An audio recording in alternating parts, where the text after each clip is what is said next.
Özellikle çizgi filmlerde yılbaşında çocuklara hediyeler getiren aksakallı, kırmızı giyinmiş bir kişi olarak tanıtılan Noel Baba yani Aziz Nikolaos aslında Kuzey Kutbu'nda değil Antalya'nın Demre ilçesinde yani Kale'de yaşamış.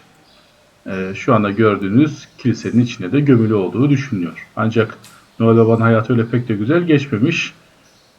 Öldükten sonra da başına gelmeyen kalmamış. Mezarı 20 Nisan 1087 yılında İtalya Bari'den Kudüs'e gitmekte olan bazı kişiler tarafından soyulmuş, kırılmış ve içindeki kemikler çalınarak götürülmüş. Şu anda görmüş olduğunuz bu lahitin onun orijinal mezarı olduğu düşünülüyor. Ancak burada iki tane daha kırılmış lahit var. Onların hangilerinin gerçek olduğu konusunda sıkıntılar var. Üzerinde balık bulunan bu lahitin daha gerçekçi olduğu düşünülmekte.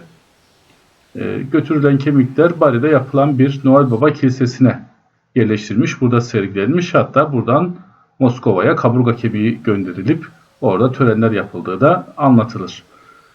Son zamanlarda yapılan çalışmalarda ve kazılarda asıl mezarın burada olmayabileceği, kilisenin çevresinde yeni kazılan yerlerde bulunabileceği, hatta Noel Baba'nın gerçek mezarının tespit edilmek üzere olduğuna dair bazı çalışmalar da var.